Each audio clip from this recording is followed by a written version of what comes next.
Hello everyone. Now finally we have new education policy after a long gap of 34 years. और अब तो कुछ लोग ये भी सोच रहे होंगे कि हमारे टाइम में ये एजुकेशन पॉलिसी क्यों नहीं आई थी। पर अब ये नई एजुकेशन पॉलिसी पुरानी से बेहतर है या नहीं है, ये तो हम पूरी वीडियो देखेंगे और बाद में अपना अपना डिसीजन ले लेंगे। लेकिन पहले मैं आपको एक एग्जांपल देता हूँ। हम सब ने 3 इडियट्स मूवी तो देखी होगी, ब्लॉकबस्टर थी। तो उसमें एक सीन को याद करते हैं जहाँ पर आमिर खान को उनके प्रोफेसर साहब बोलते हैं कि आइए आप इस क्लास को पढ़ाइए। याद आया? नहीं आया? चलो अभी आ जाएगा। तो आमिर खान 2 वर्ड लिखते हैं अपने बोर्ड पे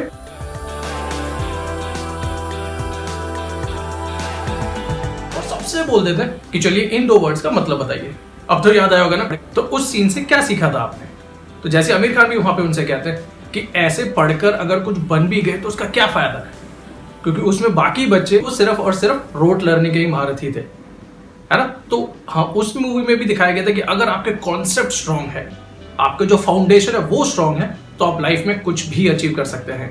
और जहां तक मेरा ख्याल है, इस नई एजुकेशन पॉलिसी का भी जो मेन एम है, जो मास्टर स्ट्रोक है, वो यही है कि आपके जो कॉन्सेप्ट लर्निंग है वो आपकी स्ट्रांग होनी चाहिए rather than just rote learning.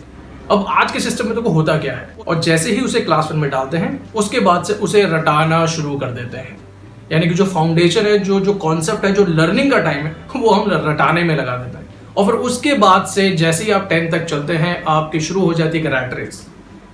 उसमें आपने सिर्फ एक ही चीज सीखनी है कि मार्क्स कैसे लाने हैं। समझना ना समझना अलग हो गया, कुछ नया सीखना, क्रिएटिव थिंकिंग, लॉजिकल, ये सब है ही नहीं। हमें सिर्फ मार्क्स चाहिए। टीचर हमें बता दे कि इंपॉर्टेंट क्वेश्चंस है, हम सिर्फ उन्हें रट लें और मार्क्स ले आए। यही एम होता है अभी तक, क्योंकि हमारा जो भी सिस्टम है उसमें जो हमारा स्पोर्ट्स का है या करिकुलर एक्टिविटीज है, उसका कुछ वेटेज तो मार्कशीट में दिखता ही नहीं है। तो बच्चे भी परेशान हैं। वो भी सोचेंगे कि आप दिखाते ही सिर्फ हमें 5 सब्जेक्ट है, तो हमें इन 5 सब्जेक्ट में ही स्ट्रॉन्ग करना है। मेरे को अगर एक एक्सपेरिमेंट फालतू आता है अपने क्लासमेट से, लेकिन मार्क्स तो उसके ज्यादा है, तो उसको ही किसी अच्छे कॉलेज में एडमिशन मिलेगा, उसको ही अच्छी जॉब के लिए प्रेफरेंस मिलेगी। मेरे को चाहे नॉलेज ज्यादा लेकिन मेरे मार्क्स कम हो गए अगर, तो मैं क्या करूं? तो इसलिए सबका जो ध्यान था वो सिर्फ मार्क्स पे ही था। लेकिन अब नई एजुकेशन पॉलिसी ने आपके जो को करिकुलर एक्टिविटीज हैं, एक्स्ट्रा करिकुलर एक्टिविटीज हैं, स्पोर्ट्स हैं, इनमें जो अचीवमेंट है उसको भी वेटेज देने का और मार्कशीट में लाने का एक नया फैसला लिया है, और जो मुझे लगता है कि बहुत अच्छा फैसला है। तो अब हम देखते हैं कि आखिर एजुकेशन सिस्टम होता ही क्या है, कैसा होना चाहिए, और हमारी पिछली पॉलिसी से ये नई वाली पॉलिसी किस तरीके से डिफरेंट है। First of all we should know that what is the real education. क्या सिर्फ जो बुक में लिखा है उसे रटकर अच्छे मार्क्स लाने से हम एजुकेटेड हो जाते हैं? नहीं। Actually the main M of the education must be that education is fundamental for achieving full human potential, must be promoting national development, and education must build character, enable learner to be ethical, rational, logical, compassionate and caring.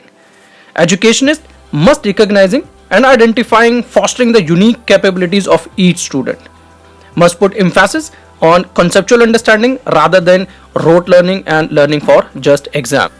As we all know that India will have the highest population of young people in the world over the next decade, and our ability to provide high quality educational opportunities to them will determine the future of our country. So in today's scenario, it is becoming increasingly critical that children not only learn but more importantly learn how to learn.